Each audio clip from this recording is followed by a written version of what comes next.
নমস্কাৰ বন্ধুসকল, আপোনালোকক পুনৰবাৰ স্বাগতম জনাইছো অনলাইন আছাম ইউটিউব চেনেলটোলৈ। বন্ধুসকল, লৈ আহিছো এটা গুৰুত্বপূৰ্ণ খবৰ আপোনালোকৰ মাজলৈ। ভিডিঅ'টো সম্পূৰ্ণ শেষলৈ চাই থাকিব। আপুনি যদি MLA ফাউণ্ডেশ্যনত আবেদন কৰিব বিচাৰে বা আপোনালোকে যদি MLA ফাউণ্ডেশ্যনত আবেদন কৰিব, তেনেহলে এই ভিডিঅ'টো এবাৰ সম্পূৰ্ণ শেষলৈ চাই থাকিব। আজিৰ এইটো ভিডিঅ'ত আপোনালোকক MLA ফাউণ্ডেশ্যনৰ যিখন স্কলাৰশ্বিপ বা যিখন হেল্থৰ ফৰ্ম আছে, সেই ফৰ্মটো আপোনালোকে কেনেকৈ ফিল আপ কৰিব, A to Z প্ৰচেছ আপোনালোকক এইটো ভিডিঅ'ত দেখুৱাম। স্টেপ বাই স্টেপ আপোনালোকক ফৰ্মটো ফিল আপ কৰি দেখুৱাম। এবাৰ ভিডিঅ'টো সম্পূৰ্ণ শেষলৈ চাই থাকিব। লগতে আপোনালোকৰ কি কি ডকুমেণ্ট দিলে আপোনালোকৰ এপ্লিকেশ্যনটো সাবমিট হ'ব, এইটো ভিডিঅ'ত আপোনালোকক সম্পূৰ্ণ সবিশেষ জনাম। ভিডিঅ'টো সম্পূৰ্ণ শেষলৈ চাই থাকিব। লগতে যদি আপুনি অনলাইন আছাম ইউটিউব চেনেলটোত নতুনকৈ আহিছে, তেন্তে চেনেলটো সাবস্ক্ৰাইব কৰাৰ লগতে এই ভিডিঅ'টো লাইক নকৰিলে প্লিজ এতিয়া লাইক কৰিব, কাৰণ আপোনালোকৰ এটা লাইকে মোক ভিডিঅ' বনাবলৈ উৎসাহ যোগায়। তো বলক আজিৰ ভিডিঅ'টো আৰম্ভ কৰোঁ। বন্ধুসকল, এই যিখন এপ্লিকেশ্যন ফৰ্ম আপোনালোকে দেখিবলৈ পাইছে, এই এপ্লিকেশ্যন ফৰ্মটো লৈহে আপোনালোকে ফিল আপ কৰিব লাগিব। ইয়াতে দেখিবলৈ পাইছে application to the deputy commissioner Barpeta. ইয়াতে মই যিখন ডিষ্ট্ৰিক্ট আছে মোৰ সেই ডিষ্ট্ৰিক্টটো ইয়াতে আপোনালোকে লিখি দি দিব। আপোনাৰ যিখন ডিষ্ট্ৰিক্ট হয় সেইটো আপুনি লিখি দি দিব।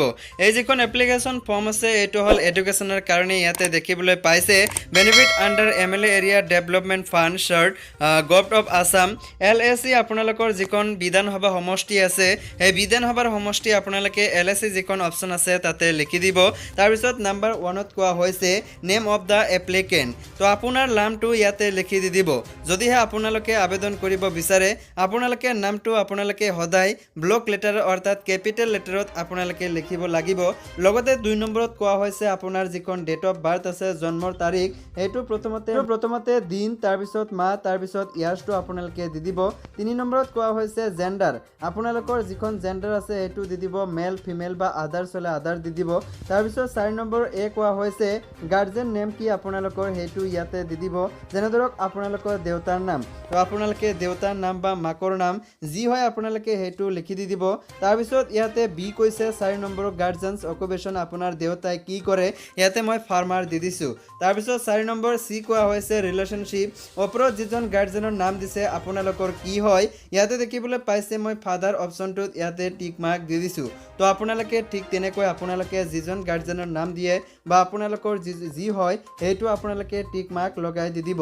এড্ৰেছ ইন ফুল ইয়াতে কোৱা হৈছে ডিষ্ট্ৰিক্টৰ নাম যিটো আছে আপোনালোকৰ সেই ডিষ্ট্ৰিক্টৰ নামটো ইয়াতে দি দিব। তাৰপিছত আৰবান এৰিয়া, যিসকল মানুহে নগৰ অঞ্চলৰ পৰা এই যিখন এপ্লিকেশ্যন আছে এইটো যদি ফিল আপ কৰি আছে বা আপোনালোকে যদি নগৰ অঞ্চলত থাকে বা আপোনালোকে যদি টাউনত থাকে, তেনেহ'লে ফৰ আৰবান এৰিয়া যিখন অপশ্যন আছে এইটো আপোনালোকে ফিল আপ কৰিব। এণ্ড ইয়াতে দেখিবলৈ পাইছে ফৰ ৰুৰেল এৰিয়া। চ' আপোনালোকৰ যিখন গাঁও আছে, যদি আপোনালোকে গাঁৱত বসবাস কৰে তেনেহ'লে ৰুৰেল এৰিয়া যিখন আছে সেইটো আপোনালোকে ফিল আপ কৰিব। এ নাইবা আপোনালোকে বি যিকোনো এটা আপোনালোকে চুজ কৰি ফিল আপ কৰি দি দিব। ইয়াতে দেখিবলৈ পাইছে ফৰ ৰুৰেল এৰিয়াত মই লিখিছোঁ ব্লক ইয়াতে বৰপেটা, GP বা টাউন ইয়াতে দেখিবলৈ পাইছে বৰপেটা, তাৰপিছত ভিলেজ ইয়াতে বৰপেটা টাউন দিয়া হৈছে, পুলিচ ষ্টেচন বৰপেটা ৰোড। তো আপোনালোকে ইয়াতে দেখিবলৈ পাইছে পিন কোড, আপোনালোকৰ যিটো পিন কোড হয় সেইটো দি দিব। লগতে আপোনালোকে যদি আৰবান এৰিয়া থাকে তেনেহ'লে আপোনালোকৰ মিউনিচিপালিটি যিখন বৰ্ড আছে সেইটোৰ নাম দি দিব, নাইবা নগৰ নিগম যিখন বৰ্ড আছে সেইটো দি দিব। ৱাৰ্ড নাম্বাৰ কিমান আপোনালোকৰ সেইটো দি দিব। তাৰপিছত পোষ্ট অফিচ যিটো আছে আপোনালোকৰ সেই পোষ্ট অফিচৰ নাম দি দিব। লোকেলিটিকে আপোনালোকৰ সেইটো দি দিব। তাৰপিছত 6 নম্বৰ কোৱা হৈছে জেনেৰেল। ইয়াতে কাষ্টৰ নাম কোৱা হৈছে আপোনালোকে কোনটো কাষ্টৰ পৰা বিলং কৰে। প্ৰথমতে ইয়াতে জেনেৰেল, ST নাইবা P, ST AS। তাৰপিছত ইয়াতে কোৱা হৈছে SC OBC MOBC। তাৰপিছত 7 নম্বৰত কোৱা হৈছে কমিউনিটি মাইনৰিটি টি ট্ৰাইবছ।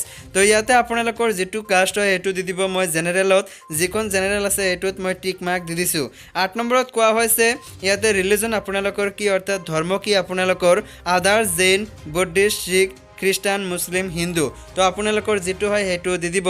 9 নম্বৰত আপোনালোকৰ যিখন মোবাইল নম্বৰ আছে সেই মোবাইল নম্বৰটো আপোনালোকে দি দিব।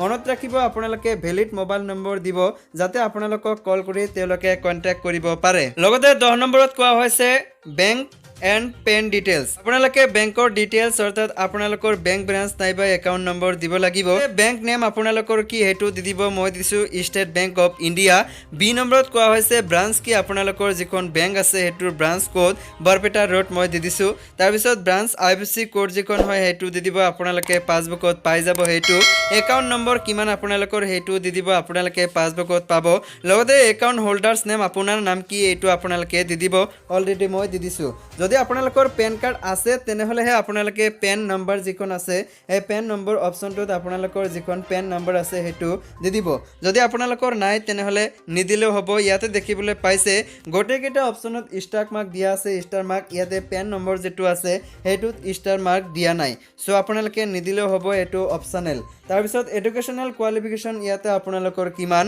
এই নম্বৰত কোৱা হৈছে কোৱালিফিকেশন অফ দা বেনিফিচিয়াৰী আপোনাৰ নাম কি মই ইয়াতে দি দিছো আপোনালোকে হেতু দি দিব আপোনাৰ যেটো নাম হয় details of course for which benefit is taught for তো আপোনালোকে ইয়াতে আপোনালোকৰ যিখন কোৰ্স টাইপ আছে ইয়াতে দেখিবলৈ পাইছে কোনটো কোৰ্স আপোনালোকে কৰি আছে বা কোন ক্লাস পাস কৰিছে বা কোন ক্লাছত এবাৰ এডমিশন লৈছে তো ইয়াতে আন্ডাৰ গ্ৰেজুৱেট মই সিলেক্ট কৰিছো আপোনালোকে যেটো কৰি আছে এটো দি দিব ডিপ্লোমা ভোকেশনাল পিজি ইউজি এছএছএলসি নাইবা এইচএছ তাৰ পিছত কোৰ্স নাম ইয়াতে আন্ডাৰ গ্ৰেজুৱেট বিএ মই ইয়াতে আপোনালোকৰ যেটো ক্লাস আছে হেতু দি দিব যেনে ধৰক 3rd সেম বা 4th সেম আপোনালোকৰ যদি হয় এটো দি দিব তাৰ পিছত name and address of the institution আপোনালোকৰ এড্ৰেছটো দি দিব লগতে আপোনালোকৰ যেখন কলেজৰ নাম আছে হেতু লিখি ইয়াতে দেখিবলৈ পাইছে ফৰ এক্সাম্পল মই ইয়াতে বৰপেটা কলেজ দিছো লগতে ইয়াতে কমা দি ইয়াতে বৰপেটা দি দিছো ঠিক তেনেকৈ আপোনালোকে দি দিব date of admission into the course আপোনালোকে এডমিশন কিমান তাৰিখত লৈছে যিখন ক্লাছৰ ইয়াতে উল্লেখ কৰা হৈছে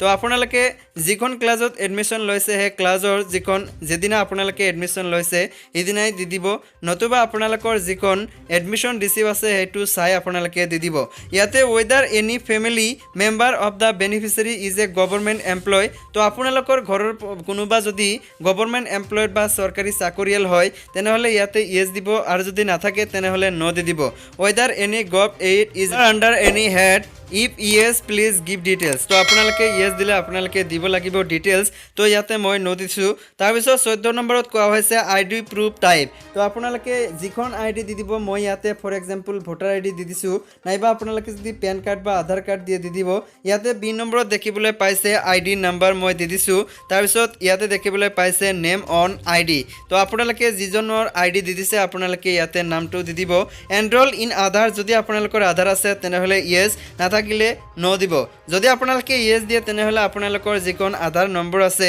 14 সংখ্যাৰ ইয়াতে আধাৰ নম্বৰটো আপোনালোকে লিখি দিব 16 নম্বৰত কোৱা হৈছে signature of the head of the institution with seal আপোনালোকৰ যিখন কলেজ আছে বা স্কুল আছে তাৰে পৰা ইয়াতে আপোনালোকৰ যিখন প্ৰিন্সিপাল আছে হেজনে ইয়াতে সিল মাৰিব লগতে তেও ইয়াতে সিগনেচাৰ কৰি দি দিব recommendation of the MLA concert with seal এইটো আপোনালোকৰ MLA যিজন আছে এইটো দি দিব তলত আপোনালোকৰ সিগনেচাৰ কৰিব লাগিব ইয়াতে সিগনেচাৰৰ এখন অপচন আছে ফৰ্মটোত তো ইয়াতে মই যেহেতু জাস্ট প্ৰিন্ট কৰিছো ভালকে প্ৰিন্ট কৰা নাই তলত ইয়াতে অহা নাই তো আপোনালোকে যদি ইয়াতে দেখিবলৈ পাইছে 14 নম্বৰ বহুতৰ কনফিউজ থাকে যে মোৰ ডকুমেন্ট নাই মই ইয়াতে কি দিম তো ইয়াতে কৈছে আইডি প্ৰুফ টাইপ তো আপোনালোকে আইডি প্ৰুফটো আগতে সিলেক্ট কৰিব লিখিব আইডি নম্বৰটো লিখিব ইয়াতে আৰু এটা কথা কোৱা হৈছে ID on name on ID তো ইয়াতে আপোনালোকে যিজন মানুহৰ আইডি দিব তেওঁৰ নাম দি দিব যেনে ধৰক আপোনালোকে গাৰ্ডিয়ান হিচাপে আপোনাৰ দেউতাৰ নাম দি দিছে তাৰ আপোনালোকে ইয়াতে আইডিটো দিব পাৰে নিশ্চয় এতিয়া বুজি পাইছে যে কেনেকৈ আপোনালোকে ফিল আপ কৰিব ফৰ্মটো লগতে একপি ইয়াতে ফটো লগাই দি দিব জাস্ট এইখিনি কাম কৰিব এইখিনি কাম কৰাৰ পাছত আপোনালোকৰ স্কুল কলেজৰ পৰা ইয়াতে সিগনেচাৰটো লৈ আহি যিবোৰ ডকুমেন্ট আছে ভ্যালিড ডকুমেন্ট আপোনালোকক আগতে জনাইছিলো ডেসক্ৰিপচনত এপ্লিকেশন ফৰ্মটো দিয়া আছে তাতে লিখা আছে আৰু এটা নটিফিকেশন আছে যে আপোনালোকৰ কি কি ডকুমেন্ট লাগিব তাৰে পৰা আপোনালোকে ভালদৰে শুদ্ধভাৱে জানিব পাৰিব যদি আপোনালোকে এই ভিডিওটো ভাল পাইছে লাইক কৰিব চেনেলটো সাবস্ক্ৰাইব নকৰিলে প্লিজ এতিয়া সাবস্ক্ৰাইব কৰাৰ লগতে বেল আইকনটো ক্লিক কৰি নটিফিকেশনটো অন কৰিব যাতে যেতিয়াই যিবোৰ ভিডিও অনলাইন হেল্পছাম ইউটিউব চেনেলটোত আহে তাৰ নটিফিকেশন মই সকলোতকৈ আগত আপুনি পায় যদি আপোনালোকে হসাকৈ MLA ফাউণ্ডেশ্যনত আবেদন কৰিব বিচাৰে তেনেহলে আপোনালোকে ভিডিও ডেসক্ৰিপচনত লিংক পাই যাব তাৰ পৰা আপোনালোকে এপ্লিকেশন ফৰ্মটো ডাউনলোড কৰিব পাৰিব নতুবা আপোনালোকৰ যেজন MLA আছে তাৰে পৰা আপোনালোকে এপ্লিকেশন ফৰ্মটো ল'ব পাৰিব